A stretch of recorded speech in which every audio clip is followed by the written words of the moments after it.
The gallery that we're standing in here is early to mid 20th century modern art. And this is a time in which things were changing dramatically. Art was really becoming a talking point internationally.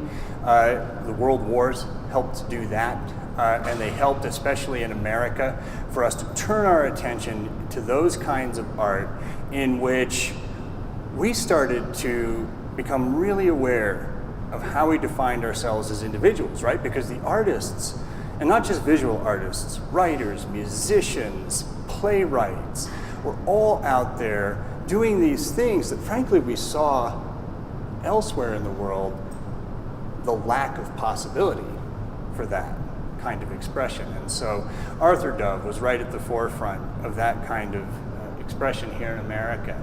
And while by and large previous to artists like Arthur Dove, Walt Kuhn, Georgia O'Keeffe, art in America defined itself via subject matter. Now it could start to define itself via the subject matter and the style. So with modern art, and we talk about this notion of road to flatness, and we can certainly see that with this painting.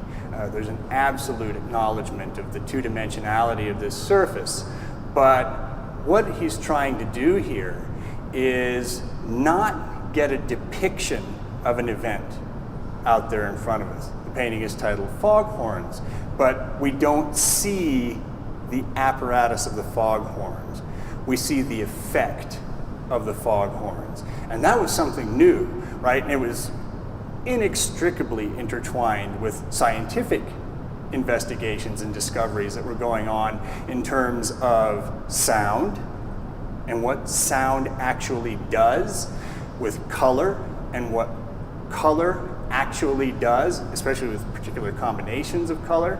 And so he's giving us that beautiful sort of dynamic synthesis of color, shape, the suggestion, and that's a big one, the suggestion of something outside what you see in the painting, right? So what we're seeing is essentially the sound that the foghorns make through color and through shape.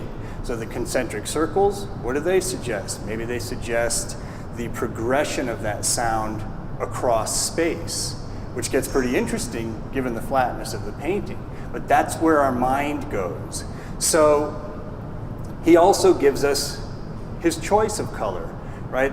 It's very muted, very soft, right? But does evoke an emotional effect. It's kind of calming in a way, right?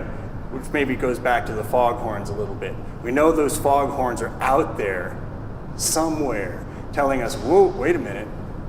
We don't want to get any closer to the shore than perhaps we are right now. And the color also suggests atmosphere in a way. It's foggy, right? This is a seaside kind of image. It's a nautical kind of scene in a way.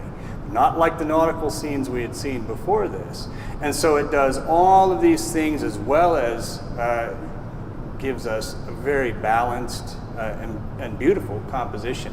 So what a museum like this wants is that when we bring a work of art into the collection, like Arthur Dove's Foghorns, what we want is for a work that artist made at that game-changing point in their career, right?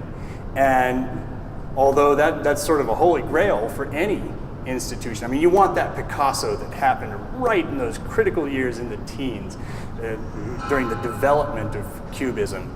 For Arthur Dove, this was right there.